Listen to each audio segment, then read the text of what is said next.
City News is brought to you by East Brewster Lawyers, Rotorua, celebrating 100 years of legal excellence and innovation.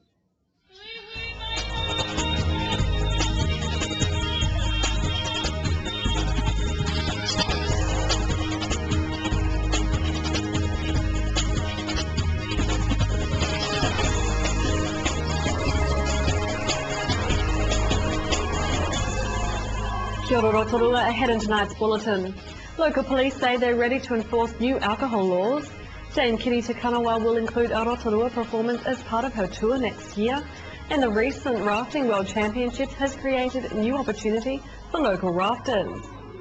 New laws around the sale, supply and consumption of alcohol under the Sale and Supply of Alcohol Act have come into effect today.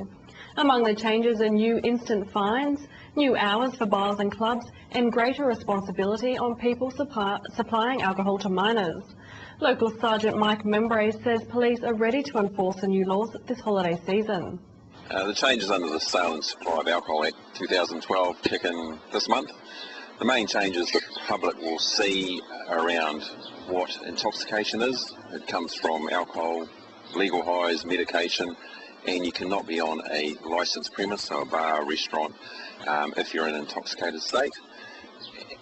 The other difference or changes, the main change is around the alcohol bans. Rotorua has a liquor ban, which will be now an alcohol ban, and that will be dealt with by way of infringement notice. So very similar to your speeding ticket or parking ticket that you may have received before.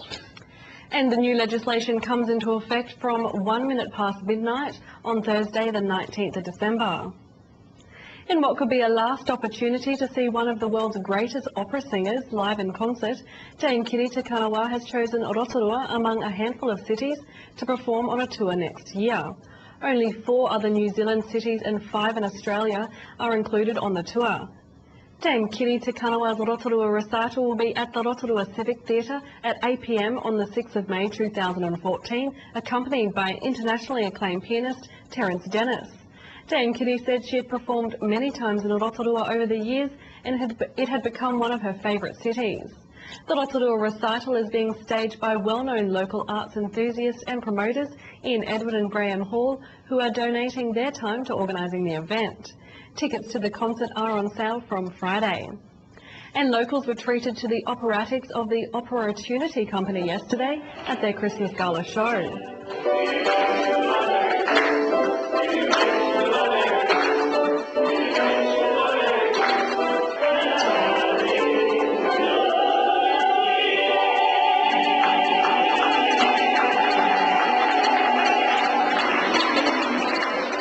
Music at Christmas is so beautiful. It's part of our culture. I think the other thing people don't realise is that there are so many singers in New Zealand. So Christmas and music with choirs and the Messiah and all these things are all just intrinsically part. So I think the spirit is pretty good. In fact, I think New Zealanders are really looking forward to a very exciting 2014. It's been hard for people and I think people feel like they're coming through it, and we're all looking forward to lots of fun and music and joy around. Yeah. In sport tonight, the New Zealand teams that took part in the recent Rafting World Champs run here in November are happy with their outstanding results. 2 members of the New Zealand crews who took out the overall gold medals in the Women's Open and Men's and Women's Masters categories say they knew the Kiwis were strong contenders for medals. We had home advantage, which is a big thing, but we were really confident leading up into it. Our fitness was really good. Like Marty said, we were operating really well as a team. But you just didn't know what the other teams were going to be like until they turned up. You know, it was just a bit of an unknown factor. And Di Edwards says contacts made at the Rafting World Championships is providing opportunity for some of our local rafters with the chance of competing overseas. To your weather now, Rotorua. Tonight will be fine with southwesterlies and an overnight low of 10. Tomorrow, Thursday, mostly fine with the chance of a shower or 2. Southwesterlies, a high of 22 and a low of 8. And the outlook for Friday, fine with light winds, a high of 23 and a low of 9. And the marine forecast for Lake Rotorua, becoming southwest 15 knots in the morning and then changing southeast to 10 knots in the evening with waves less than half a metre, mainly fine with a possible evening shower. Still to come tonight in City News, Sergeant Mike Membray has news about new laws around alcohol sale and consumption that have come into effect today. We talk water safety with Rotorua Harbour Master Peririka Makiha, and we find out about next week's Combined Churches Christmas lunch being held this year at the Convention Centre.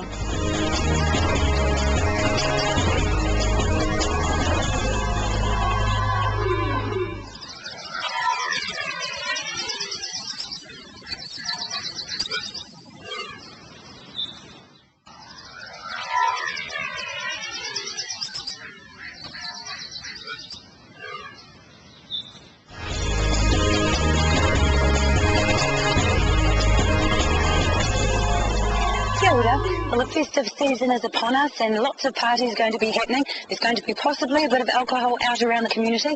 And just to keep us all safe and aware of what the legal requirements are for us, I'm here now with Sergeant Mike Membry from the Rotorua Police, and he's going to be talking me through some of the things we need to know. Kia ora, Mike. So tell me first of all, what are the changes that are going to be coming? The changes under the Sale and Supply of Alcohol Act 2012 kick in this month. The main changes the public will see around what intoxication is. It comes from alcohol, legal highs, medication, and you cannot be on a licensed premise, so a bar or restaurant, if you're in an intoxicated state. The other difference or changes, the main change is around the alcohol bans. Rotorua has a liquor ban, which will be now an alcohol ban, and that will be dealt with by way of infringement notice. So very similar to your speeding ticket or parking ticket that you may have received before. It just, there's rules around it. You cannot have an open vessel within the CBD, and that's clearly marked on a lot of buildings with the map. You're allowed to purchase alcohol and take it out of the area or take it to a restaurant. You just cannot walk around consuming in a public place. What about in your car? Are you allowed in We're just going to talk about where people try and bend the rules now. Yeah, they do try to bend the rules. You can put it in your car. Obviously, Can you sit outside the pub and drink it up before you go in? No. More likely, the police will have a interaction with you, and which could lead to having a fine, or you may be asked to leave the CBD and take it out of the area. And what about, you mentioned you can't be in a public place if you're intoxicated, or in a bar or something like that. What's the measure there? And you know, if people have gone into a pub to have a drink and they get a bit intoxicated, are they then going to be asked to leave?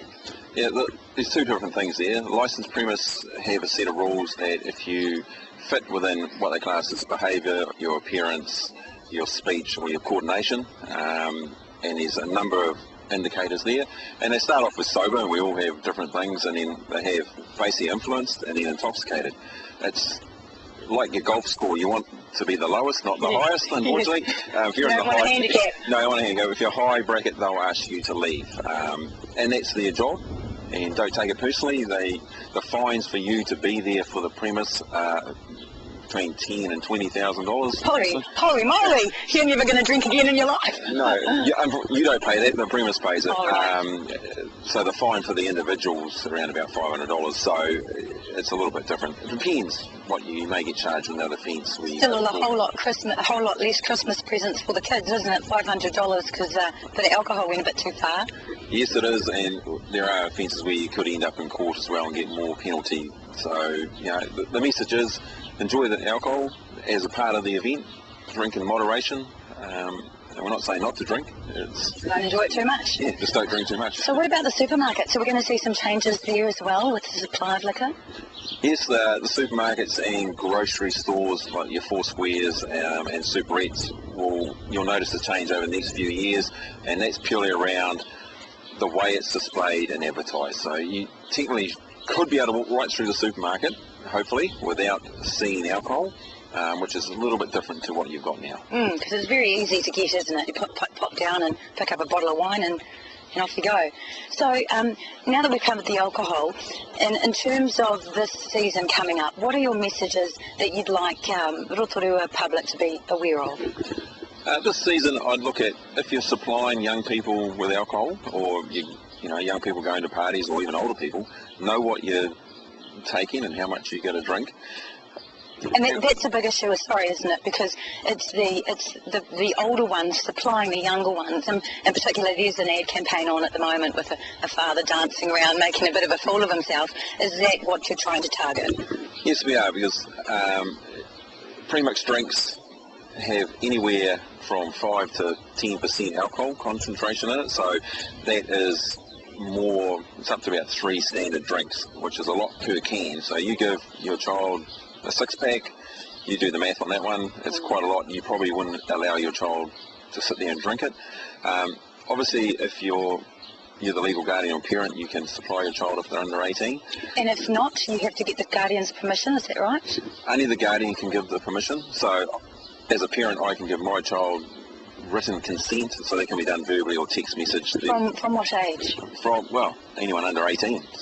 It's a moral question. The So a 12-year-old, I mean, let's take it there. A 12-year-old? Legally, yes, if it's yours, but morally, no, I wouldn't do that. I mean, you're talking the young people that are probably 16, 17, 18, that are going to different events. You, as a parent, you know where they're going, so you've checked that out. You know, don't take it on face value that they're going to their friend's place, because they may not be. And we've had some events here where it has gone tragically bad for the people at the party, where parents did not know their children were there. So and there was actually a death last year, wasn't there, of a young girl who her parents didn't know where she was. She'd said she was somewhere different, yes. and she ended up being sadly dying in a fire. So it's a very serious issue. Just finally now, for all those people down the barrel of the camera there, would you like to wish them a Merry Christmas and give them a police message? Yes, I would like to wish you a Merry Christmas and hope you have a happy and safe New Year. We're out and about looking after the public, and hopefully we see you in a good term, not in an incident that has gone poor for you.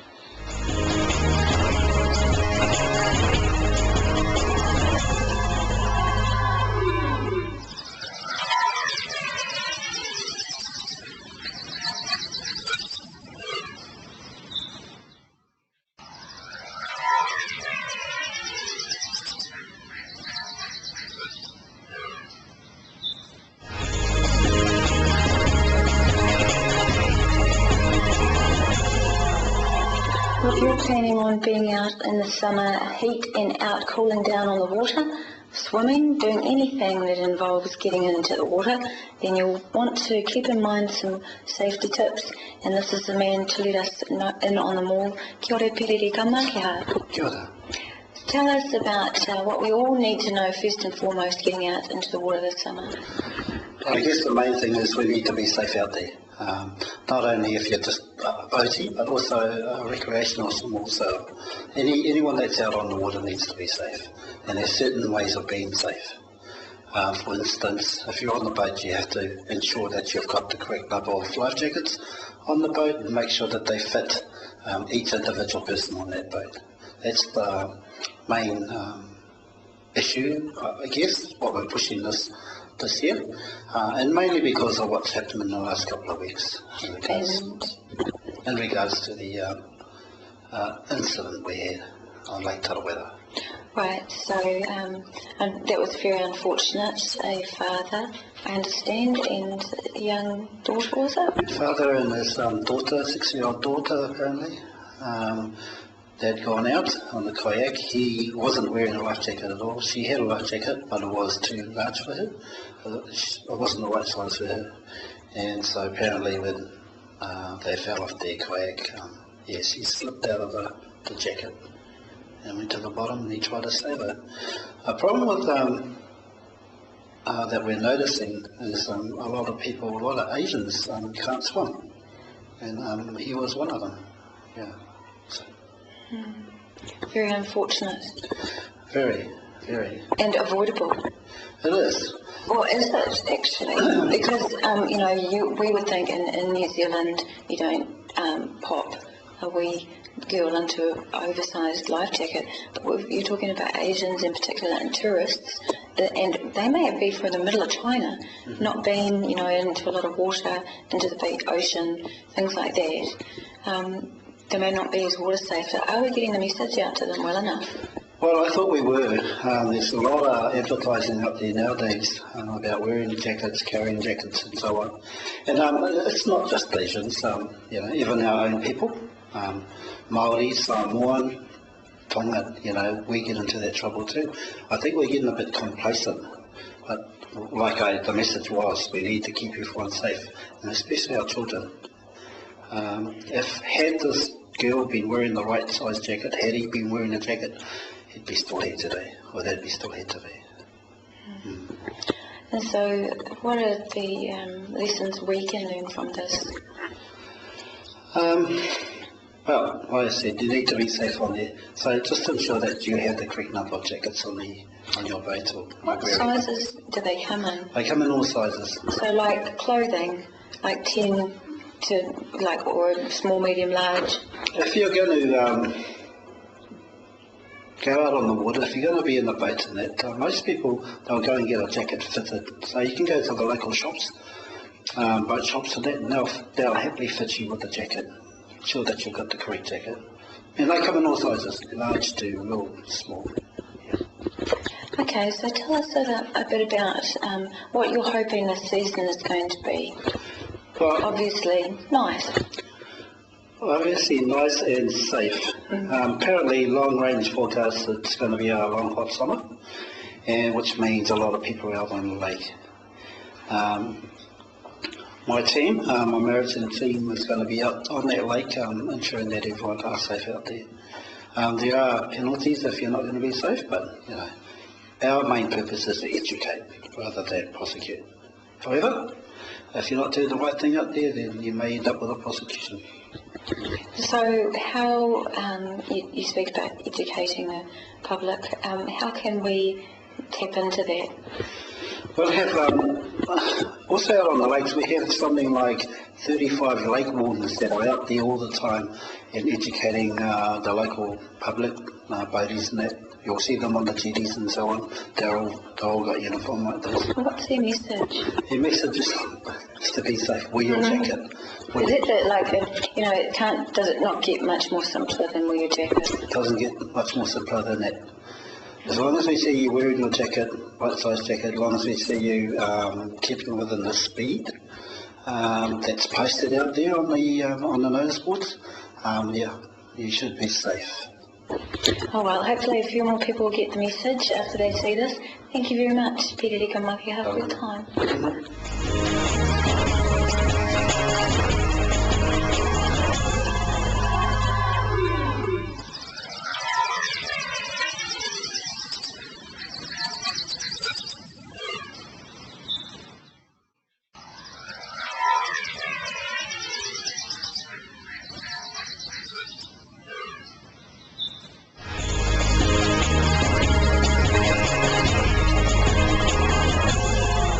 On Christmas Day, the churches of Rotorua are coming together and collaborating and putting on a massive Christmas meal for those who are less fortunate in our community. And with me today is Dave Moore from the Rotorua Ministers Association. Thanks for joining us today, Dave. Now last year, we'll just go back to last year first, you had a Christmas dinner. How many people did you have last year? Well, we were chock. We were in St John's Church, so we had 250 guests plus volunteers, about 60 volunteers, so we more than overflowed the premises. So yeah, it was a bit of a stretch, but a great time. Now obviously this year is going to be a little bit bigger because you're expecting about 400 people. Well, we have capability here now. We're at the convention centre to have up to 400 guests, which is great for us. So they'll be much more comfortable. We'll be able to care for them in a better way, and the facility here are marvellous for like cooking and all that presentation. So yeah, it's going to be a much better for everybody all around. Now, like I said right at the start of the story, there's a collaboration of the Rotorua churches. How many are actually involved? Yeah, well, we have a committee of 14 people who are drawn from maybe a dozen different churches, and there's other churches as well that are involved over and above, supplying, helping with donations and etc. So yeah, so it's right across the board really of churches in Rotorua coming together to really put on a special event for our community. Well, let's go down that track of donations. Do you need cash as donations or food? Yeah, well, either or actually. So we have a menu that's available. People can ring us and find out about that, or donations. Some people are choosing to make their cash donations so we can buy the food that we require. So we've got one of the promotions we're doing this year is $10 a plate. So it costs us on average $10 per person. And so we're saying if people want to donate $10 a plate towards it, they can send that in, or $40, $50 for a family. So fantastic. Yeah. How about volunteers? Because I know things like this, you always need volunteers to help. Well, we do, and we've been inundated, which is wonderful, and the same last year. So we've actually now turning volunteers away. So we have about 60 volunteers volunteers on the Christmas day itself, and that's filled up, and we have around 50 preparing veggies and helping with the food prep on the day before Christmas Eve, and we're filled up with that as well. So people are ringing and we're saying thank you very much, but hey, next year. Next year. Yeah. Now let's talk about the food a little bit. Obviously, Christmas Day, you've got to have a Christmas ham and Christmas chicken. Oh, absolutely. Yeah, so we have all of that. Ham, chicken, pork. And I talked to someone today, they've got some beef rolls that they've prepared. So and roast potato or roast veggies as well as fresh veggies. And so all the trimmings. And dessert. I mean, you've got to have pavlova as far as I'm concerned. So I'm on the committee, and I said, I'm not coming if they don't have pavlova, so they're going to have pavlova. Ice cream, Christmas cake, everything really that most of us would take as for granted as a Christmas day, but some people miss out on. So so it's really going to be a great meal, a banquet we call it. Wow. And we're in the banquet hall here, so Christmas lunch is a bit more than just lunch, if you know what I mean. Now, there's people at home who are obviously, like I said at the start of the story, maybe a little bit unfortunate and can't have Christmas or don't have family. Is there restrictions about who can come? No, we're open to anyone, particularly two groups of people. We're saying people that may be going to be on their own on Christmas Day, and we say that they might say, well, yeah, I can afford a meal at home, fine, but they're going to be eating on their own. So we say, come on down. So if they just register here at the convention centre or Citizens Advice, or they can register by phone, Harvest Church, 347-0169. So if they ring in, we're open to anyone. So people that maybe be on their own, but the other is people that, finding it financially tough, and they want to put on a special meal, but they can't afford it. So come on down, register. So it's open to anyone, and either of those situations. Now, obviously there's going to be kids there, so is there going to be an opportunity for kids to receive presents? Yeah, well, hopefully yes. I mean, we're planning that way. And the convention centre here, they've put a Christmas tree up, and people can bring presents in there. What we're going to do is wrap them on the day before, or actually on the 2 days before, and so we can have them gender specific and age group. So ask people, yes, please donate, bring it here to the convention centre, new rather than second hand, because if a child, Christmas Day, we want it to be special. Yeah. So if people can donate presents towards that. So really for teenagers right down to year dot is the age span that we're looking at. Cool. Have you had any sponsorship from any corporate donors or anything like that? No, we haven't, and we really find the community comes in behind us, and some individuals do that in a wonderful way, we haven't had any. No, there's no corporate sponsorship behind it. It's individuals, church congregations that are sponsoring financial or donating the food. So I had somebody today, as well as the beef, they said, we've got 7 pumpkins, which is the tally we're after. So we've got the pumpkins, don't need any more pumpkins, and but plenty of other chickens and all the rest of it, yes. How about turkeys, Dave? No, well, we take anything and cook it, but turkey isn't on the menu this year. But however, if somebody wanders in with a turkey, provided it's ready to go on the pot, we'll do that. Okay, cool, that's awesome. I might just come down myself. Yeah. Now, on the day, Christmas Day, what time are you kicking off? 12 noon, so if people come in, the doors will be open from 11:30. Come in, we'll have people to welcome them, sit at the table. Our plan is we get the food starting to come out and be available for people from midday, or just after midday. A very worthwhile event. That was Dave Moore talking to Alan Solomon about next week's Combined Churches Christmas lunch. We'd love to hear from you if you have any news or information that you'd like to share with us. Give the station a call on 07 3488 984, or you can email news@tv.rotorua.co.nz. Thanks for joining us tonight. From all the team here at City News, from Maria.